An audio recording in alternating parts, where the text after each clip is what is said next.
just by the way, I've been saying this for a long time. If you want to be relevant, be next to Ric Flair. Hey, it's Conrad Thompson. You're listening to My World with goofy-ass Jeff Jarrett. We couldn't do it out. We couldn't do it without the Hall of Fame. My friend and yours. That's Double J, Jeff Jarrett. Jeff, J-A. Why is this funny? Well, you're a fucking egomaniac who wants to make everything about you. Okay, Jeff, you think you know anybody at the mayor's office? Yeah. Okay, voila, Ric Flair Day. Hey, we've got this idea to call it not the fairgrounds, the playgrounds. Yep, I can make that happen. Mayor's office. Again, happy to. Hey, can you get a proclamation done? Yeah. Oh, I don't feel good today. Jeff, can you sit up on the podium and do your job and mine? And you want to say that I'm making this about me? Let me get up and walk away with the worst mistake they made. Well, I just want to say that I'm so torn right now inside. I'm hurt only because I know what's about to happen. I know what's ahead, and it's going to be the saddest day of my life, beating the shit out of my idol, because you deserve it, okay? You really deserve it, and I'm having a hard time holding it. This is why I'm here. Yeah. Who, him? He's here because he married your daughter. That doesn't make him a badass. What have I done? I beat that guy right there on pay-per-view. Yes. That's what I've done. He's the best. That makes me the man, right? All right, ladies and gentlemen, welcome back once again to the Wrestling Shootout. The Wrestling Shootout, the podcast. No, not just the Shootout. It's Shootout Pro Wrestling. Okay, I had to get a little bit excited here. Got to get some kind of enthusiasm there, Connie. Oh, yeah, I got Jay, too. Yeah, there's Jay. There's Jay. Just Jay. Here's my co-host. You know, it's Survivor Pay Bill Blanchard. And then there's Jay. And then there's Jay. So much for enthusiasm. It's just Jay. I know, right? All right, Connie. Jay. All right, I get it, Conrad. You know, I mean, why you gotta be like that, Conrad? Really, Conrad? I mean, seriously, dude. Seriously, I get it. You got to promote your father-in-law. Nature Boy Ric Flair. I can't believe this is really a thing. Jim Crockett Promotions. Nature Boy Ric Flair's last match with his son-in-law Andrade against that no good, egotistical son of a bitch Jeff Jarrett. Oh yeah, there's and there's Jay Lee, the other Jay Lethal. Damn it, man. That's how you sell a pay-per-view there, Connie. I mean, goodness gracious. Whatever happened to Jay Lethal? Woo! The man who beat Ric Flair on TNA pay-per-view. Woo! I mean, come on, man. Figure four. The longest with the figure four leg lock. How come you're not accusing this man of ripping off the figure four leg locks? What's wrong with you? I mean, seriously.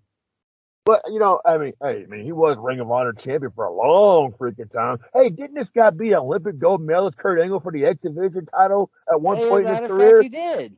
I think he did too, on a pay-per-view of all places. The man that beat Kurt Angle, who was also a TNA World Champion at the time, and co-hosted tag titles in X Division. He hit all the straps. Who's the man who pinned Kurt Angle's shoulders?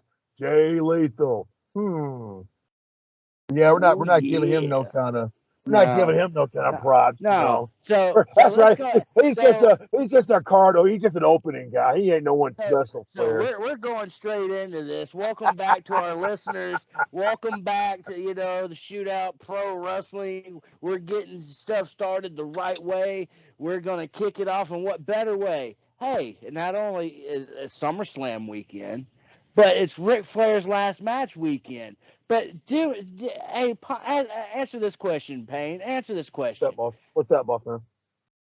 Everywhere I've looked, what is the most advertised thing that pops up on your news feed, that pops up on Google, that pops up everywhere that you look, everything that you hear? What's popping right now? Is it SummerSlam or is it Ric Flair's last match?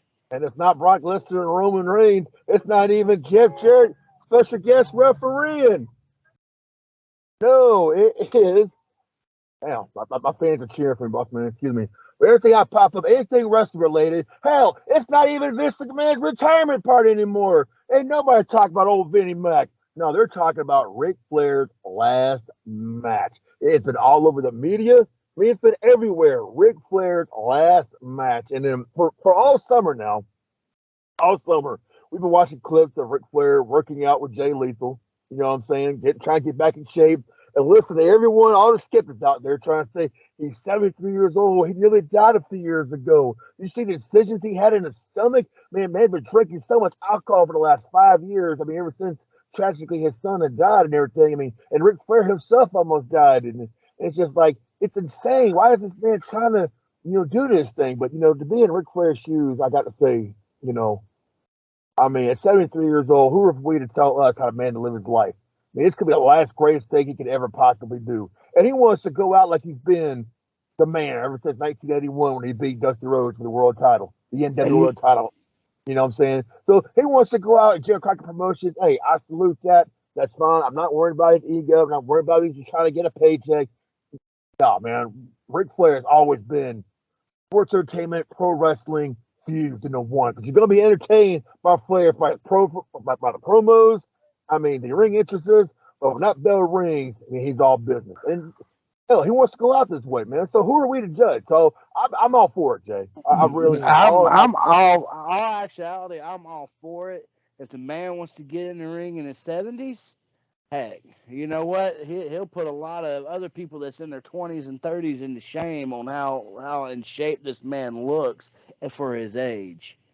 I looked at Ric Flair's guns when he flexed, and I'm like, wow, Ric Flair still kind of got it, Oh, yeah. And who am I to judge that? I mean, heck, he's been training all summer, as far as I know, with Jay Lethal.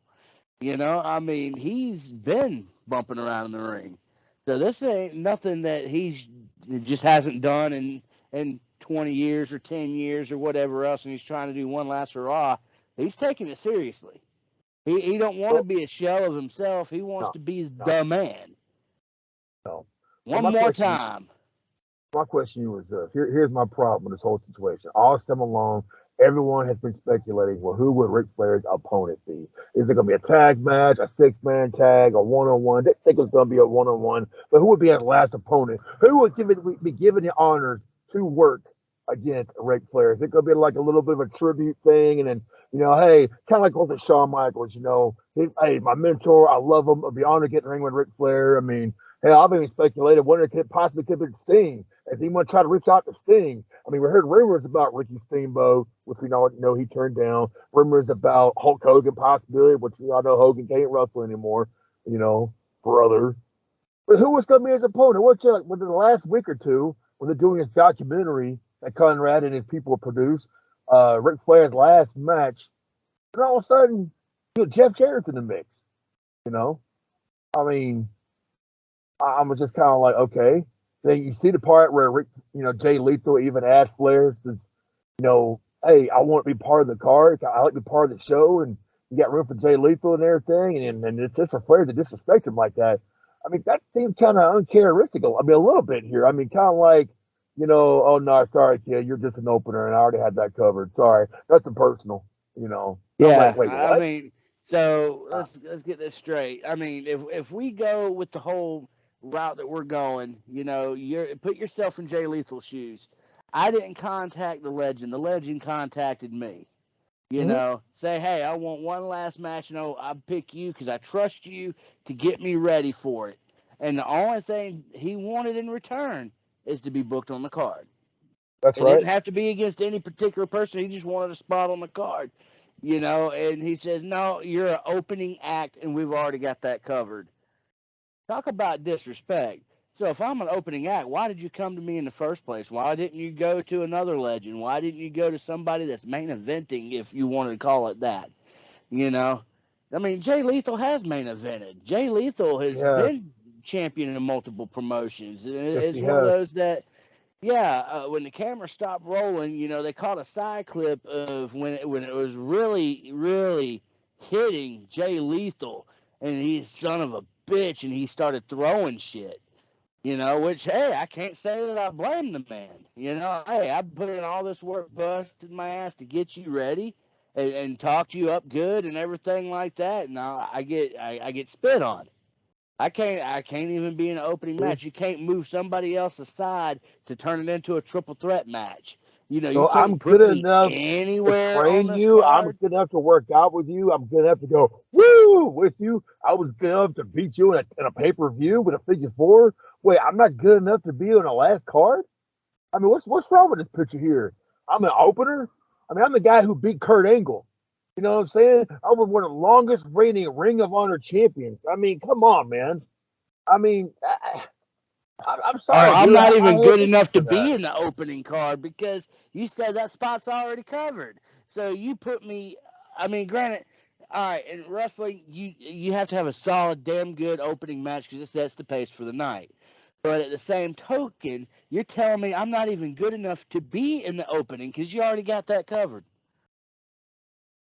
So now what It, am I? it, The pregame show? Not even worthy of doing yeah. that before the cameras start rolling? It Huh? Hey, can't, Rick. not You even a know, dark match. Not even a dark match or a free for hey, all. Rick. You know, You know, a little I pre you match know, before the pay per view starts. Get the fans a little taste what they're going to be in store for. Nothing. Hell, am nothing. I even You've good enough to got freaking carry your bags inside the house? Can I supposed to referee? Can I supposed to ring enough? Hell, can I get a ticket for the front row? Something? I mean, hell, let me be freaking down good, ring the bell, switch timekeeper or something. I mean, damn, I'm just not good enough, or my name's not or big enough to hell, be let me walk down hard. now and take the robe from you or something. You ain't got nothing for me. Nothing, Yeah, absolutely, positively nothing. Yeah, if I would say yeah, at least I'll be pissed off. I'll be pissed off right now. yeah. No, I'm no, sorry, yeah. man. Don't I had to sugarcoat it. freaking say something here. I mean, I'm Yeah, hearing. hey, I'd be I've pissed listened too. to. I've been watching. I've been watching My World.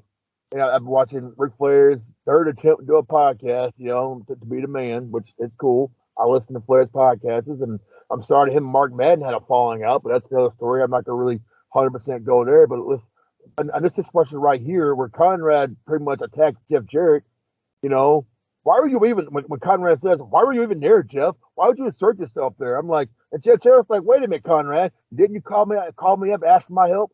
Didn't you ask for my help? Hey, let's contact the mayor. Can't be Ric Flair Day. No problem. I got you. I mean, hey, I'm not feeling well right now. Can you be at the press conference and do my job and your job? No problem, Connie. I got you. I mean, Jeff Jarrett's been a good soldier for my world and for the ad-free family. You know what I mean?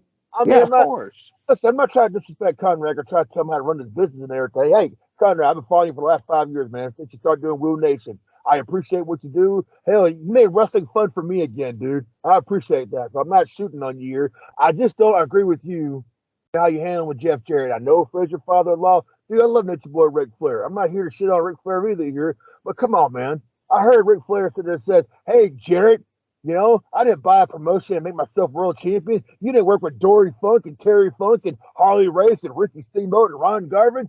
Hey, Ric Flair, I'm going to explain something to you, bro. Jeff Jarrett has worked with Razor Ramon, Big Daddy Cool Diesel, Bret the Hitman Hart. He's had matches with Owen Hart. You going to try to say those guys are not worthy talent? Let me ask you this question. We'll talk about TNA. You trying to say, are the truth, Ron True Killings was not worthy opponent for the NWA? You're trying to tell me that the phenomenal AJ Styles one-on-one with Jeff Jarrett for the NWA title wasn't cool? Are you going to sit there and say, because you talk about Stan Hansen and Bruiser Brody, you don't think Rhino was a tough individual for Jeff Jarrett?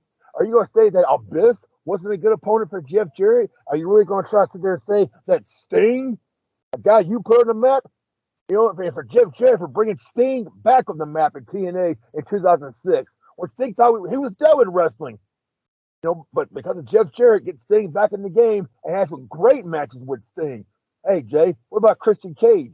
If Jeff Jarrett, while his wife is dying with cancer, Jeff Jarrett still went there putting on a hell of a performance against Christian Cage and against Sting. And let's talk about the feud he had with Kurt Angle and even with Jeff Hardy. I mean, Jeff Jarrett has worked with some great guys here. So why are we disrespecting here on Jeff Jarrett here? This guy right now is busting his ass for you, Conrad, and for the ads free show. I enjoy his podcast. He gets a shitload of viewers. But let's talk about here, one thing I did not see going into this match. Everyone speculating what's going to be his opponent, who's going to be his opponent, yada, yada, yada. I really was curious, what were the pay-per-view buys at this point, I mean, yeah, I know you're selling out. You're putting together a great card. Makes the wrestling champion could go one-on-one the Impact champion. That's pretty cool. That's pretty cool, dude. But who was going to be Ric Flair's last opponent? You know what I'm saying? Because Jeff Jarrett obviously that's stepped going to be in. the main event, right? Yeah. So But like, what's going to be the icing on the cake? yeah. So, when Jay Lethal got set up a good thing, Jay Lethal confronting Ric Flair and attacking Ric Flair, Jeff Jarrett trying to help Flair, him and his wife, trying to get Jay Lethal off of him.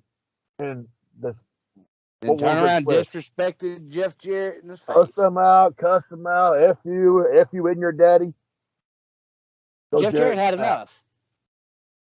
Okay, he took All the right. shoe and cut him over his head. 73 years old. Let's talk about this for a moment. I mean, okay, Jay, let me ask you a question. Did Ric Flair, okay, let's talk about senior citizens right now, okay? Did or did not Ric Flair attack Angelo Popolo, Macho Man's father?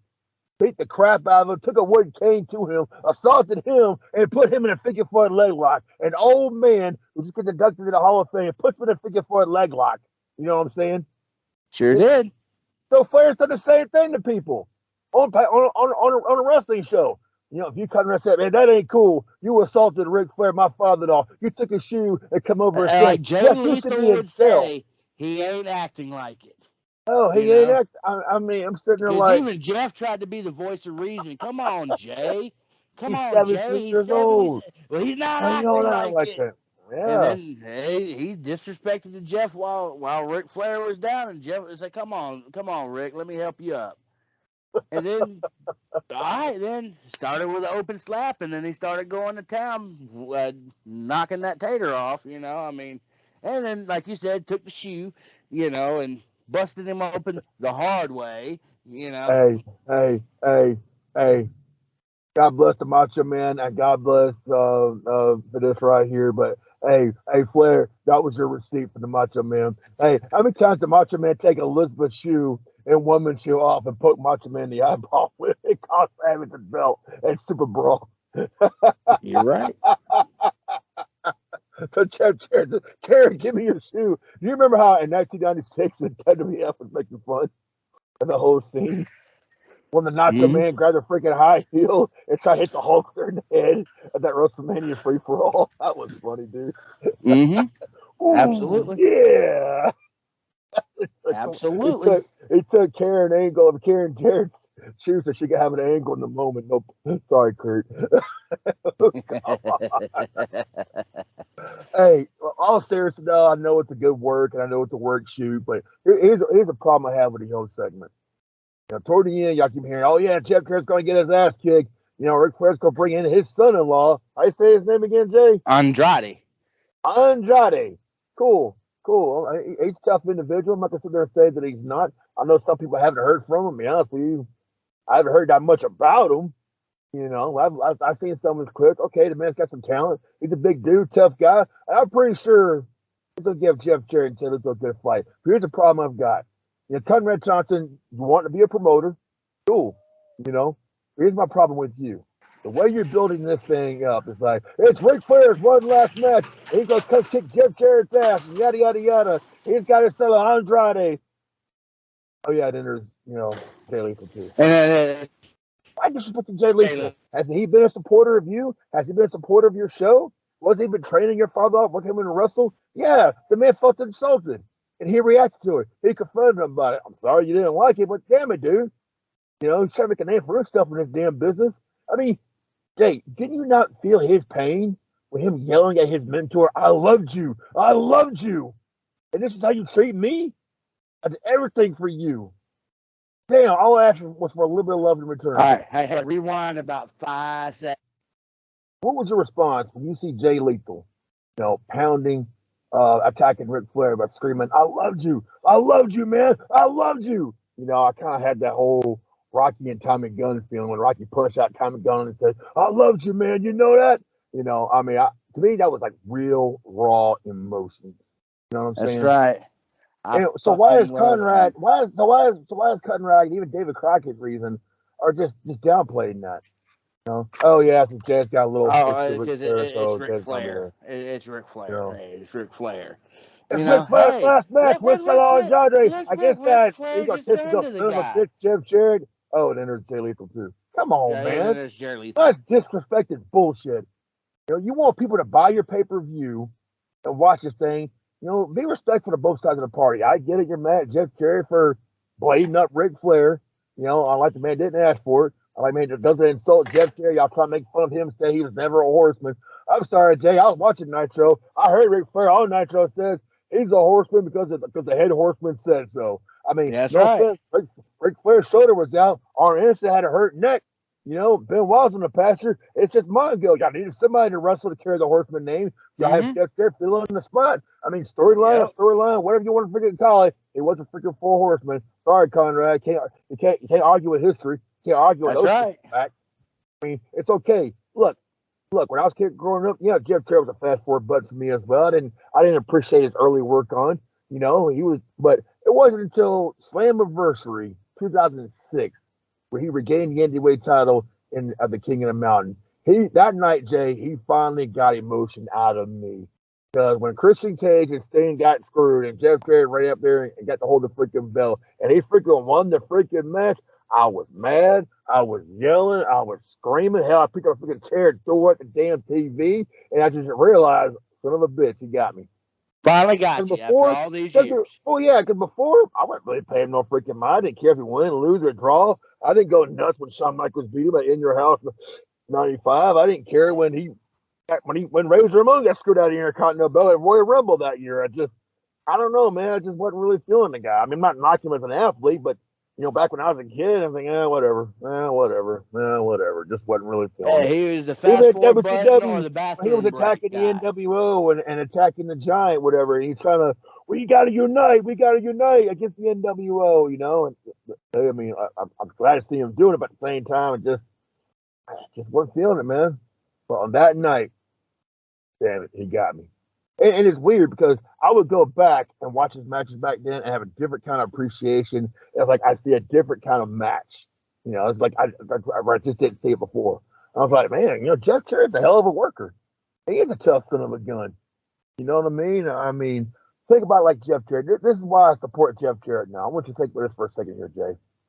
When WCW folded, okay, in 2001, March of 2001, we had nothing else other than WWF. You pretty much had your Raw and SmackDown.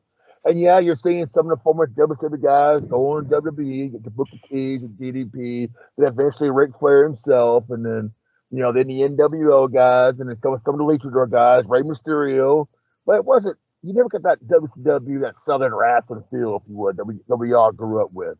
Right. So a year later in 2002, when Jeff Jarrett starts TNA, granted, I'm not trying to say he was ever successful as a McMahon or even as a Crockett or even as WCW, but something though, he gave us another version of wrestling with a 6-sided ring, 6-sided steel, introducing the X Division to us, really picking up the ball where McMahon shot the ball on AJ Styles. I mean, good Lord, look what he's done for AJ in his career. I mean, I know he did great in Japan, but here in TNA was the first time guys like me and you really laid eyes on him. That's right. Match in WWE, but really didn't. And he was in WCW there at the end, but by then it was really, like one of those. He kind of came in a little late, You really saw him be phenomenal in TNA. You see R-Truth getting opportunities. You're seeing Rhino getting opportunities. Christian Cage was just a tag team guy in the WWF. Finally comes to comes to TNA and got one hell of a main eventer. Okay, man, it was having great matches. I mean, it gave you a different look. It was almost like the rebirth of WCW. And really, that's because of Jeff Jarrett. Him and his own money that he saved up through his wrestling career. He believed in himself, believed in his family, and dude, he tried. He tried and tried to give us a different product. And he wanted to busting his ass. You got to respect that, man. Okay, look, you don't got to. It's your personal choice. You want to shit on a man and shit on a man. It's fine, dude. Whatever. But where I really started listening to his podcast in my world, and he's explaining his struggles with TNA. And some of the backstage drama, BS, politics, bullcrap, you want to name it, he had to deal with even back then, and the same shit me and you can identify with on the independent scene here in Georgia, But, he gave wrestling fans a chance to watch other wrestlers put their craft on the play grill. I mean, come on, dude. You going to tell me you didn't enjoy that dream match between Kurt Angle and Samoa Joe? Oh, I loved it. Yeah, you wouldn't have got that in WWE. If, you know what I'm saying? They did great. They did great by Kurt Angle.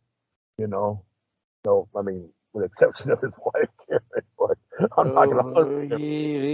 That's a whole different ball game. That's probably a whole different podcast. But what's going on here? In my opinion, boss.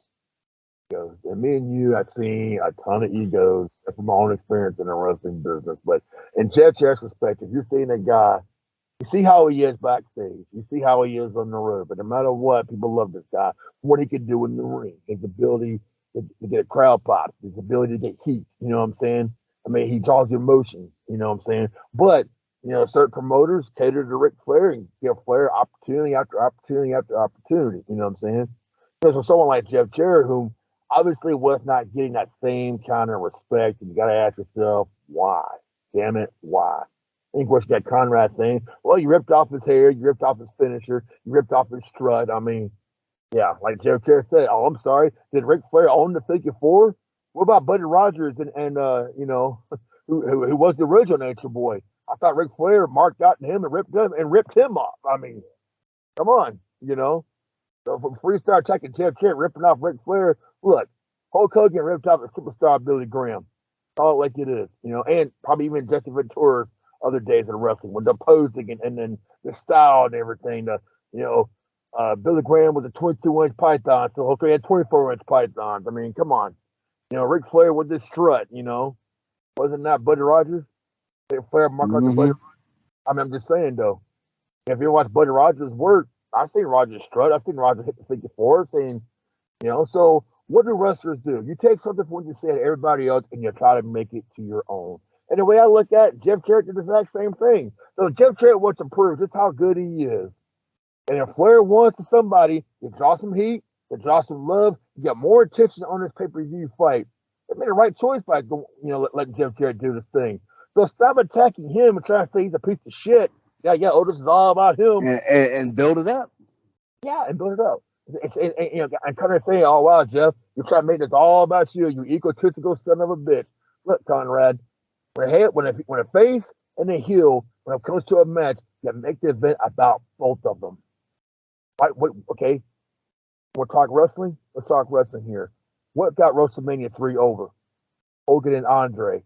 Okay, did Vince McMahon said Hulk Hogan and Andre the Giant? Yeah, Andre. Yeah. Andre, you how got about even the first ever WrestleMania? Let's go back a couple of years from that. The very first WrestleMania. Hulk Hogan and Mr. T versus those guys. Cowboy Bill Watt. Yeah, Bill Cowboy. Yeah. Oh yeah. I can't remember the bastard's freaking name. He ain't that freaking important. We're going. But they get their ass kicked. Roddy Piper's gonna get his ass kicked. Oh God, Piper, what the fuck, dude? Why'd you buy Slayer Sidney Lippert for? What the hell, man? Come on. What's the matter with you? You get your ass kicked now. Come on, dude. Did they do that? No? Oh my God, Roddy Piper he just freaking nailed Sidney Lippert. What the hell, dude? You hit Captain Lou Bennett with it over the head, man. Piper. Oh, what's gonna happen at WrestleMania 1 when him and Mr. T are gonna collide with Hulk Hogan? My God, WrestleMania 1, the biggest wrestling extravaganza of all time. I thought McMahon promoted it. Two guys, both guys are going to have a big collision here. But no, dude, WrestleMania 3, you didn't hear McMahon say, it's Hulk Hogan against that, Andre the Giant. He got ripped across of a Hulk Hogan. He betrayed. Yeah, Bobby the Brain. He didn't antagonist doing it. He was antagonizing freaking Hogan. But you didn't hear the announcer just downplayed Andre. No, the big question is, did Hogan beat Andre? Andre Giant's never been beaten. The irresistible force meeting the immovable object. That's how you freaking promote something. I mean, Conrad, look, you want to build something up, sit there and says, damn, my father-in-law, man, I was worried about he got freaking hurt. He got beat up out there. Rick, I'm not so sure you can do this thing, man. You really pissed off Jeff Jarrett. Conrad, I'm the freaking man. I've always been the freaking man. I'm going to slaughter Jeff Jarrett, yada. But instead, Jeff Jarrett, he's an egotistical minion. He's a piece of shit. Gonna get freaking ass kicked. Him and his freaking wife who screwed herself in. Yep, this is the real Jeff Jarrett, folks. He's a real piece of shit. You're damn right. I freaking said it. Seriously. If you want to be a promoter, this is how you're gonna promote Ric Flair's opponent? Yeah. You want to make it? Hey, I can't wait to see what's gonna happen. Can my father-in-law rebound himself? Can he get redemption? Oh, wow, Jeff, you really fucked up now. I'm just going to kick your freaking ass. Oh, wow, really, Conrad? Really? You say Jeff Jarrett has no chance in hell against this guy? Man, hell, everyone's got a chance. Everybody's got a chance. As long as your heart's pumping, you got a good fist and a good boot. Hey, you got a good chance. You got a chance. You at least got a chance. It might be a snowball's chance, but you got a chance. I'm gonna tune in and watch it. I'm gonna tune in and see what's gonna happen. it's one of those that, yeah, I'm going to tune in and watch it. One is respect for Ric Flair. It's his last match. Outstanding. Nature boy, You know? man. God bless him. But I mean, at the same 73-year-old, time, headline a pay-per-view.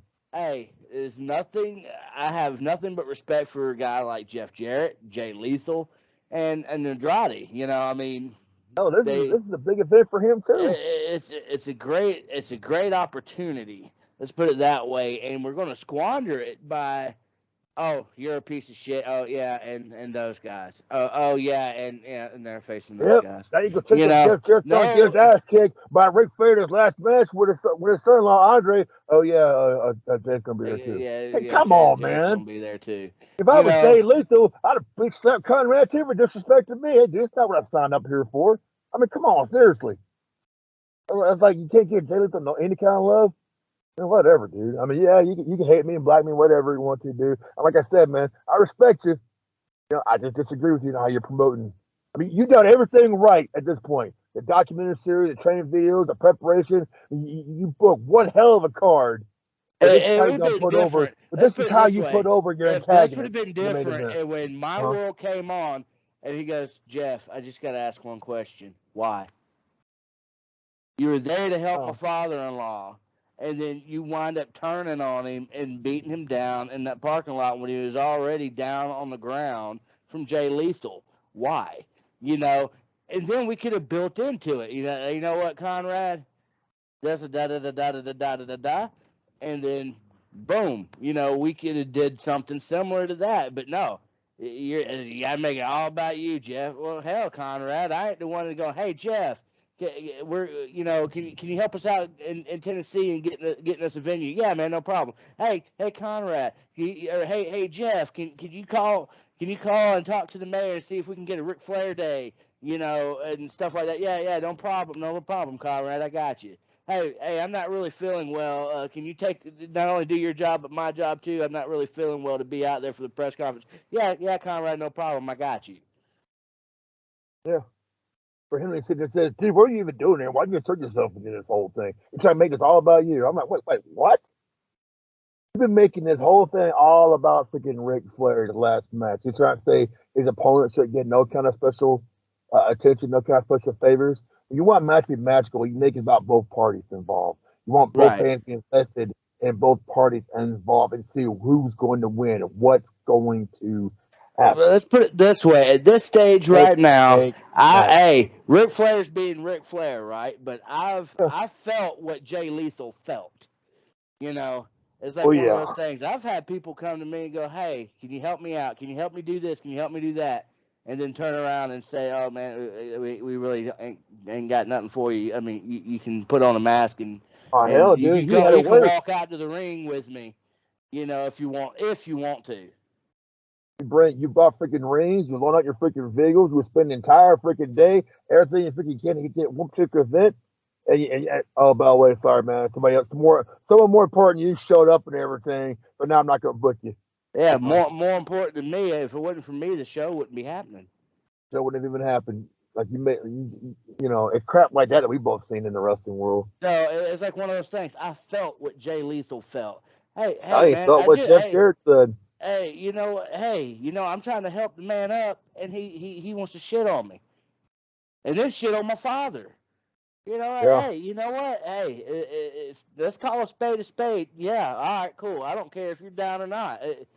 Apparently, nothing that the other guy did that I tried to help save you from did nothing to you. Okay, big boy. And now you're gonna call me out. It's like one of those things. That was a situational ass whooping. A situational ass whooping. Let's call it what it is. It was a situational ass whooping. He had, Ric Flair trying to still be Ric Flair and be the dirtiest player in the game. Don't want any help from anybody. Well, okay, if you don't want help from anybody, all right, cool. You ain't got to have my help. But you're not going to spit on me either. Yeah, I mean, or my dad.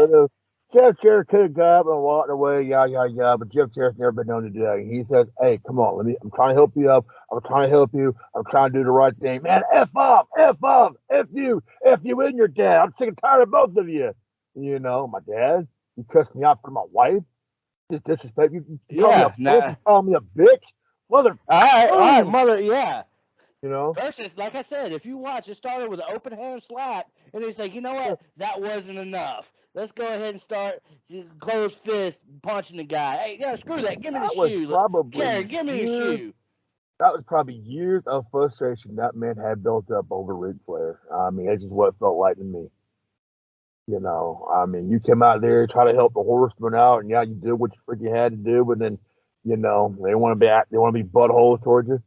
I mean, come Mm-hmm. on. I mean, but you know, I tell you something though. You know, let's talk about the territory dates for a moment, because you know, on the last Marvel episode, you know, you had not just Jeff Jarrett on the show, but his wife Karen and his father, Jared Jarrett.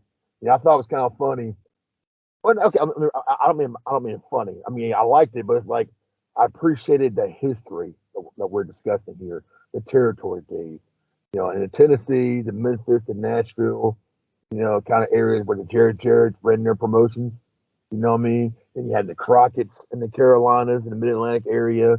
You know, the Grahams down there in Florida. And you had Portland. You had Bill Watts in Mid South, the Texas area.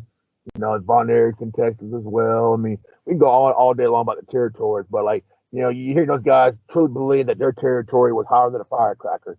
Now, their territory was better than the others. And oh yeah, Ric Flair couldn't draw my damn territory. He's a self-centered son of a bitch, you know. And when Flair tried to say, hell, when I freaking show, we freaking sold out. Who are you? What have you freaking done for yourself? I mean, it's funny that, you know, back in the 80s and the 70s, you hear those guys. God, let's talk about Vern Gagne too. I mean, he's coming in the hat. Even Vince Senior, Vince Junior, all those guys truly believe that their product was the best. You know what I mean? And it's funny how history repeats itself. Because Jay, me and you've experienced this in the last decade or so with the independent promotions here in the Georgia area. You know, I mean, you know, Livewire, Flatline, AWF, UCW, Viral Pro, IWE, WFJ, even, you know, all those promotions. Bad Boys of Wrestling too. You know, all those promotions, all the different promoters with different mindsets. We had the same kind of arguments. You know, about the talents and then, you know, who's drawing more money, who's going to produce better freaking shows, and yada yada yada. It's really a clash of egos here, and it really in this tag match, that's what's going on here. It's Flair and the Crockett's, you know, and the Jarrett and Jay Lethal. You know, everyone believe it, because if you listen to both sides of the party, you know, both of them truly believe that in their heart that they're the one that's right and the other person is wrong. And to me, that makes combat magic when your enemy thinks they're the good guy. You know, I mean, it's just, ugh. I mean, I'm gonna let you digest this a little bit here, but yeah, this is what I'm feeling out of all this. Both sides believe in their heart that they're fighting for the right cause, and both of them believe that they're, you know, and it's almost like, Jay, you kind of forced to pick a side here. Are you on the Flair and the Crockett side, or are you on the Jarrett's, Jay Lethal side? Just, I don't know, man. I'm kind of torn. I feel like Jay Lethal right now, man. I'm torn. Yeah, Because I grew up it's loving like Ric one of those Flair. things. I grew up loving Ric Flair. I love you, You you know? son of a bitch. You know, Yeah. I mean, we've all felt that at one point or another between, especially, let's say, just me and you talking. We both personally felt that. You know, Yeah. it's like one of those. It's like I love Nature Boy. It's Ric Flair. I mean, for God's sake, you know, the Nature Boy, kiss stealing, wheeling dealing, son of a gun. You know, Ric Flair's being Ric Flair. And if Ric Flair ain't the bad guy, then who is Ric Flair? You know? Of course. And it's He one of those lost that, touch. honestly, hey, you know, being a veteran in this indie area here, you know, I can relate to kind of both sides. But you know what? Personally, Just like the Army and the Marines, man. Both branches believe they're tougher than the other. Yeah. You know? So honestly, my attention is leaning towards Jeff Jarrett and Jay Lethal.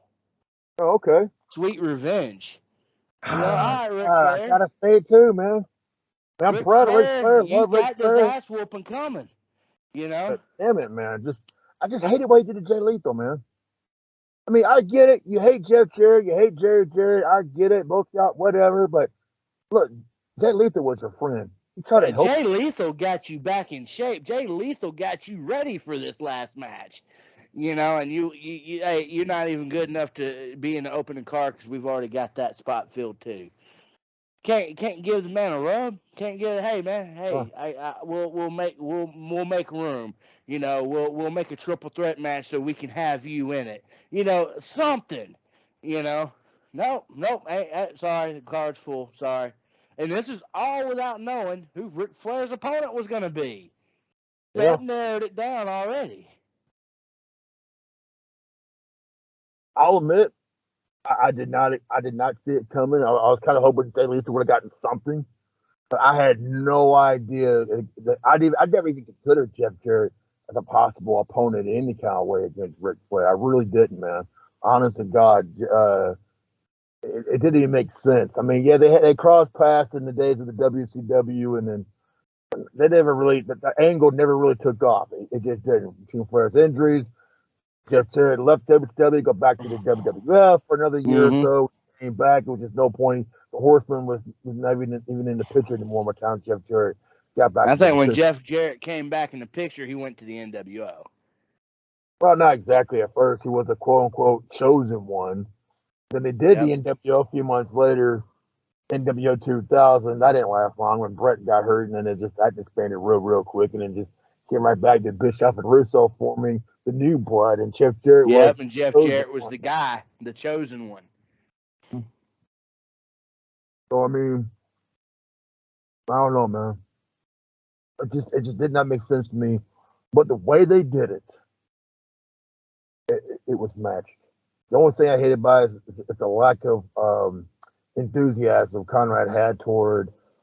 I mean, I get it. You're pissed off at Jeff Jarrett for something you follow law. Maybe but at the same time, there's a whole different line of questioning you can go with. Why, Jeff? Jeff? Why? But, I mean, we know Ric Flair. Hey, I know Ric Flair better than anybody. He's my father-in-law. But why did you have to attack a pro man? Why? You know, and let Jeff build it up. You know. But no, Jeff Jarrett's a piece of shit. It's all about Jeff. You gotta make it all about Jeff. I've seen Ric Flair beat up Angelo Poffalo, Macho Man's father, on pay-per-view.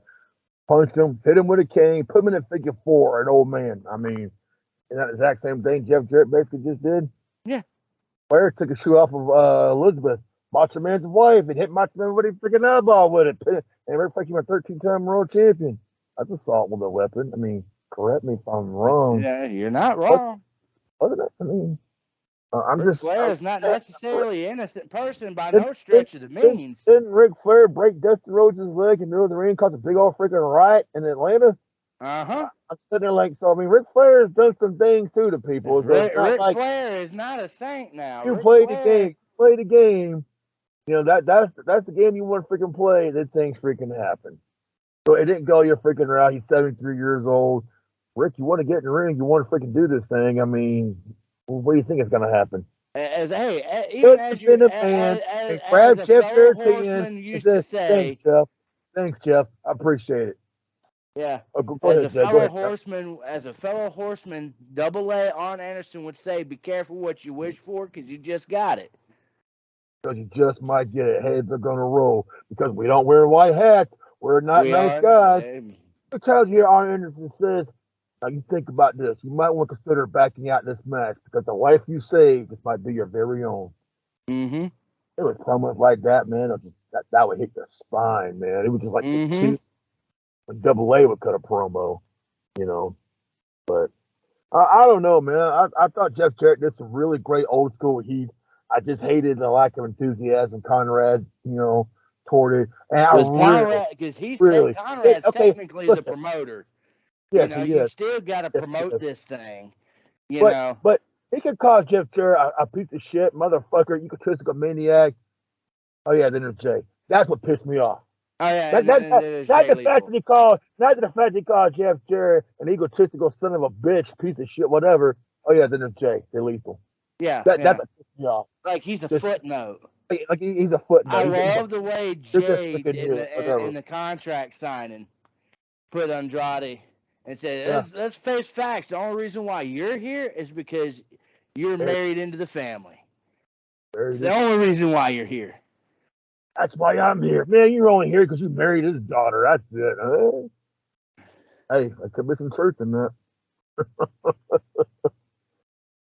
I don't know. It's gonna be an exciting match though. Like I said, you got some good old school heat, that Jim Crockett NWA kind of style heat. The kind where you see the Horseman bust up Ricky Morton's face, get him all bloodied up, and you just couldn't wait to see the Rock and Roll Express get the revenge when he busted up Orton's nose, when he busted up Dustin Rhodes' leg, the old school Crockett kind of heat where the raw emotions, the fans felt it and they wanted revenge. Mm-hmm.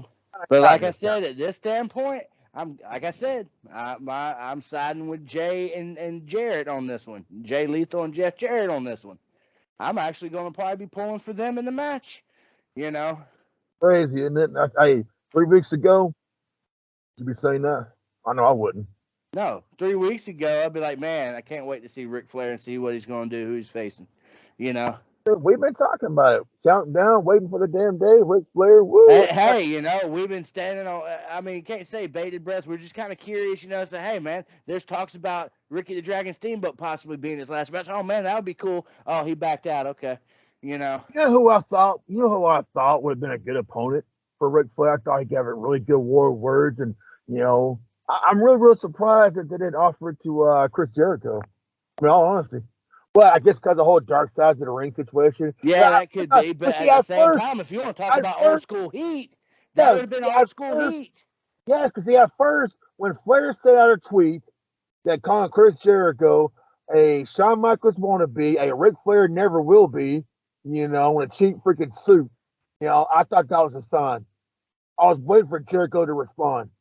But Chris Jericho got a little more class than that. He didn't sell it. He didn't sell it. He has some issues because Chris Jericho was one of the executive producers for Dark Side of the Ring, and he was one of the narrative, and Flair felt like his name got trashed. I mean, look, Nate, it is what it is, man. You do enough shit out there, some things are gonna come up. I mean, it just is what it is. I'm not saying you did it. I don't know. It wasn't there. It's your word. Get to fight to this word. It is what it is. I don't know. It wasn't there. So I'm out here to play judgment. The lady took a damn payoff, so she got what she wanted out of the damn deal. So whatever. But again, like I said, man, I don't know what's true or not. I hate accusations like that when you can't prove it. Right. I mean, Ric Flair has come clean on every other dirt thing he's ever done. But when he said he didn't do it, at that point in his life, I would freaking lie. You know what I'm saying? Yeah. I'm like, dude, he's admitted to a lot of shit. Flair. I'm kind of leaning toward Flair now. But in fact, Chris Jericho was part of Dark Side of the Ring. Flair took an attack on him. So when he made that freaking tweet, I really thought that was a sign. Hey, watch this. Chris Jericho could be his opponent. That would be a cool angle for him to work around. And you know what? No, they probably talked about it. But, Chris Jericho he might have turned it down. I mean, hell, I don't know. But it's fun to think about. Yeah. I mean, he could have turned it down because of conflict and schedules and stuff. But you never know. I'm surprised they didn't consider Sting as a possibility. I haven't heard nobody really talk about it. Like I said, Steamboat and Hogan and Rock and Roll Express were the only ones I've heard Conrad them kind of mentioning about possibilities. Because Richie Morton said he wanted to be there, and Rock and Roll Express wanted to be there for that show. So there was rumors that could have been. Like I said, all different types of scenarios. I never, ever, ever considered a possibility of Double J. I really didn't know. So I mean, it was like almost a welcome surprise, Question is now, what's going to happen the very next day when My World is supposed to come back out? Is Conrad going to record with My World, or is it going to be his fill-in guy, the Paul guy, who's going to interview Jeff Jarrett? I don't know. Yeah, it depends. I guess it depends on how Sunday falls. If this was a work shoot, and it turned into a complete work or a complete shoot, and Conrad's like, you know what, Jeff, I'm done with you. I'm breaking all ties with you. I'm shutting down the podcast. My World is not My World no more. Go do your own thing. I mean, do you think the heat's that bad? Do you think this gotten so way out of hand that might actually happen, Jay, in your opinion?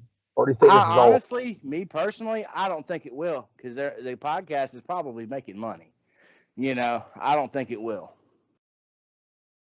Okay, I got nothing to argue against that, because when you look at Jeff Jarrett's views, he's got a ton of views on his podcast, man. A lot of listeners. And hey, I'm it's like Jeff Jarrett at this point in his career is hotter than he was when he was actively competing. And Not weird though. I mean, seriously, think of that for a second. Hey, look, 20 years ago, I didn't get to 20 years ago, like you said, he was the fast forward button or he was the potty break. All right, Jeff Jarrett's match is on. I'm going to the bathroom. I mean, it was like I'm walking out of the gym, right? Really early one morning. I went to the Sunrise Grill, and I first heard about, oh, well, Sunrise got another one, Jeff Jarrett, because he just started the Kurt Angle show, right? Cool. He got Kurt Angle, Arn Anderson, Eric Bischoff, Tony Schiavone, and Bruce Pritchard, man. He's doing pretty good. Like, wait, what? Is that Jeff Jarrett? And it's the night I held Vince McMahon up for money. So I'm like, I'm a little curious. See how Conrad talks some major shit about Jeff Jarrett, especially on something to wrestle with. And Bruce Pritchard, yeah, he didn't give him much love. And Conrad said, I faded Jeff Jarrett my whole life. I'm like, what, damn, brother, you ain't the only one. I wasn't like the president's work either back in the day. So listen to that first podcast, man. Hearing how humble Jeff was and hearing how cool he was. And this dude's a down-to-earth kind of guy just like us, man. I can sit there and shoot the breeze with Double J any damn day, man. He's doing pretty cool. Mm-hmm. I've been a loyal listener to his show, man. This guy's got a lot of insights and a lot of knowledge of professional wrestling. Both as a promoter and as a wrestler. Yeah. I mean, from the USWA, the territory down days, the territory, to the WCW, to the WWF, even part of the TNA. Yeah, well, I mean, even the height of the Global Force, WCW, well, Global Force is a disaster. I'm not even going to waste my damn breath on that one. Good God. I mean, you can't even really say Global Force was a success. That crashed about as fast as Vince McMahon's XFL did. I mean, literally. Hey, Jay, what's your favorite Global Force match? Probably the one we're watching now. Bullshit, dude. You didn't watch the Global Force? Yeah, you're right. I didn't. Can you even name a match? I didn't know Global Force was a thing until the crossover. Yeah. I thought it was cool just being able to see Jeff again. Yeah. You're right. Hey, give JR a job. Him and a guy named Max Striker kind of commentated the show with JR Global Force in Japan at one time. Yeah. Yeah, I love it on the roster report, and they had Jeff Jarrett on the roster report, and even Jim Mars asked, so Jeff, who are you gonna make the check out to exactly? Who exactly is paying me? Who's my boss exactly? Jarrett said the check would be from Global Force Wrestling. It was funny, but it is what it is. It is what it is. Leave. Okay, let's talk this real quick before we wrap this show up. What is your favorite Jeff Jarrett match and Jay Lethal match? Oh man. Yeah, I know, right? Let's see. Doesn't matter if they won or lost. It was the fact that they were in it, right? Yeah. Your favorite match, win or lose, don't matter. Man. Let's see. I guess I'd like to narrow it down a little bit, especially since Jeff. I know a guy like Jeff. He's been in multiple promotions that we watched. How about I pick a match from WWF days, and WCW days, and TNA days? How about I do that? If that's cool. What you want to do.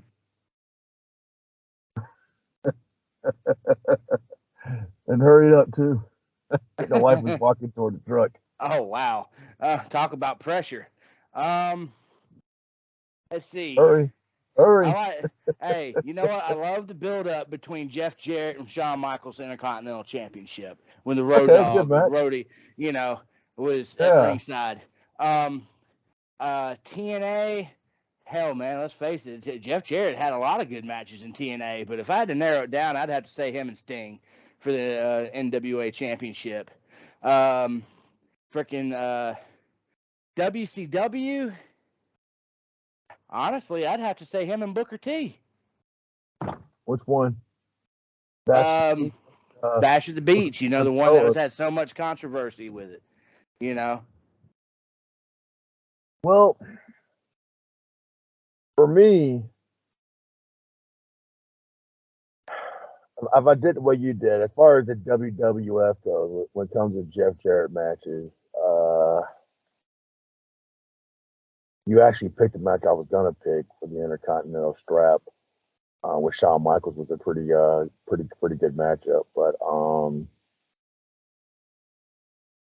I am honestly going to say the match where Jeff Jarrett and Owen Hart was the WWF Tag Team Champions. They had a pretty good matchup. They've had some good matches with the Outlaws, but I'm referring to the match with D'Lo Brown and Mark Henry. Yeah. That's pretty damn good. And God bless Owen Hart, man. They were a great tag team. Underrated, in my opinion. They were a great tag team. To TNA, to me, it's an easy. I'm glad you picked the one he had with Sting. Great matchup, though, and then him and Sting had a great feud. But I'm actually, as far as just circulating Jeff Jarrett, it's got to be the match where he won me over, when he won King of the Mountain in 2006. Now, I love the hype. I love the sit down, hyped up interviews they have, before the match, and the way he won the match, because he got a reaction out of me. He made me angry. He made me pissed off, but in fact, he played a part as a heel so well. In fact, it got me to react like that. You bought in. You finally bought in. Yeah, he hooked me in as a heel. He got me to freaking yell and scream and cuss him out, and it was almost like, well, damn it, man, the bastard got it. He got a reaction out of me, something he never did before. And give him credit. He has a good match with Razor Ramon too for the Intercontinental title. Oh yeah. But someone was honking at me. Never mind. I'm sorry, Jay. But another matchup I thought was pretty cool. That Jeff Jarrett did in WCW. He put the good one with Booker T. When he debuted after Nitro, and he tagged Buff Bagwell, and he ended up having a match at Halloween Havoc '99. He had a match with Buff Bagwell, and Jeff Jarrett won that one.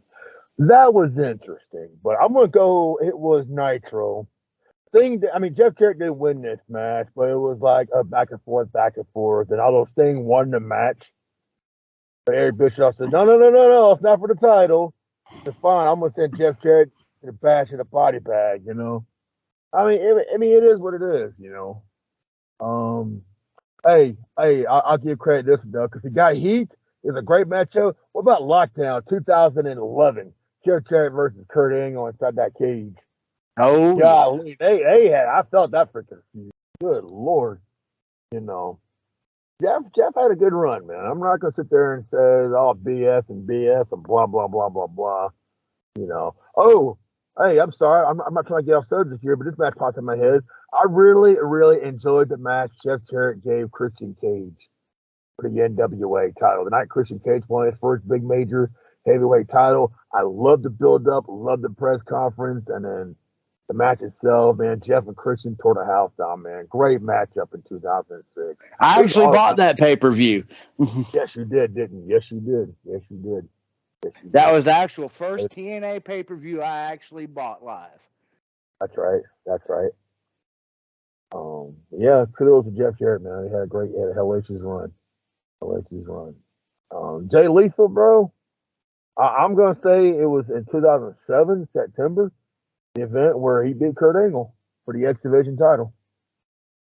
I actually think he was pulling out the Black Machismo character at the time. Yeah, the spin-off of the Macho Man, which, by the way, the Macho Man was actually okay with it. Oh no, he told him to do it, man. Make it run, make it your own. He had a kick out of it. He thought Jay Lethal did a great job as Black Machismo. I thought it was hilarious and damn good imitations of it though, and Lethal did a great imitation of Ric Flair. Woo, woo, woo. And I heard that the woo off after he got Ric Flair's Hall of Fame ring. Classic. Yeah. Classic. Boy. Let's face it, Jay Lethal was a damn good, solid X Division champion. Whether if he was Jay Lethal or as the Black Machismo, he had a damn good run, Well, brother, how about this though, man? Let's put final thoughts going into Ric Flair's last match. I know it might seem like we're hating on old Nature Boy, but no, it's just... Dude, hey, we're in a position of love, and we respect and admire the Nature Boy for what he has given to the business. I want to see a damn good match, because I'd love to see Ric Flair end his legacy on a high note. On a high note. Like all of us in wrestling would like to do, be able to end on a high note. and have a damn good match on their way out the door. Something that they can go back and go, man, if this was truly it, I have no complaints.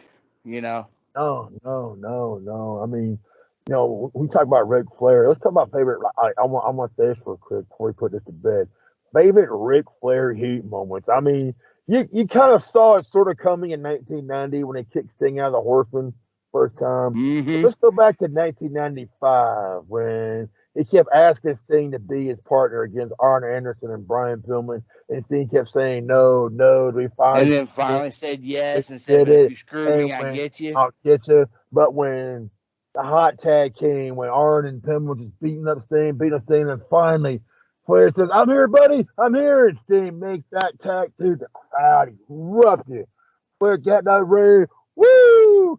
Strutted all the way to the other rope and then pow, hit Sting and all-star stopping Sting. Oh my God, the whole place came unglued. And I've always said that's what pissed off Hulk Hogan, the Giant, and the Dungeon of Doom, because they're supposed to get some heat that night too, but they had no kind of reaction, not the way they did between Flair and Arn and Pillman and Sting. Man, that was Crockett magic. That's the kind of heat you saw in WCW that you did not see in anywhere else. And Flair has a way to draw that crowd in, whether it's a pop or whether it's a heat. Flair always had that way to get emotions out of you. He was the master of it. He was the best. And you're right, since 1981, Ric Flair has always been the man. And you can't say that he's not. He's met and defeated every single tough guy ever in professional wrestling. I mean, Jeff Foster tough son of a bitches, but compared to Flair, Flair's had some tough sons of bitches, hour-long Broadways, night after night. So yeah, Flair should be cocky and confident going in this match. It's Ric Flair. He's done this 10 million times, man. Mm-hmm. It's like, you damn right it's about me. I'm the nature boy. Don't you forget it. But Ric Flair has always been the dirtiest player in the game, so you know he's got some tricks up his sleeves for Jeff Jarrett and Jay Lethal. It's going to be a hell of a fight. Flair and, say his name again. I can't pronounce Andrade. Do not underestimate Jeff Jarrett and Jay Lethal. And hey, give Kurt Angle a phone call and ask him, how did Jeff Jarrett beat you so many times in TNA? Oh yeah, because Karen kept interfering, and Karen's going to be at ringside. She could be their ace in the hole, man. Could be. If Charlotte shows up, beat the crap out of Karen. Who knows, bro? I can't wait to see it. July 31st, Ric Flair's last match. I say. Woo! Woo! Ain't we great, boss? That's right. That's B-I-double-L, Bill, with a J, with a big old Y. Bill and J. That's why. Because we have to. I had to say it.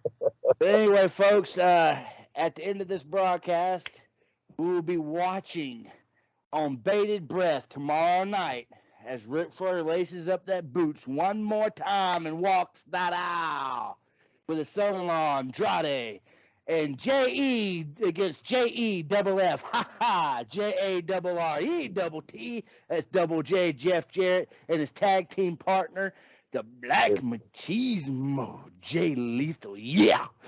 No. You got to do it the Kanye way. It's Double J, Jeff Jarrett. Oh, yeah, I know. And Jay Lethal. That's fucked up, Conrad. You know what? But all seriousness aside, we are actually going to come on live after we have watched this thing tomorrow night and give our reactions. Let's do it. I'm down with it, brother. Let's do it.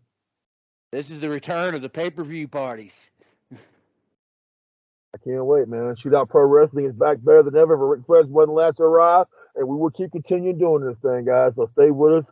It's going to be a long ride. We're going to have some fun doing it, brother. All righty. Well, I'm Bill Blanchard, survivor of pain.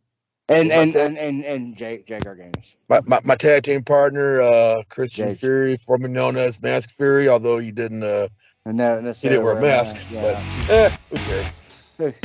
We'll see you next time, folks. So long for now.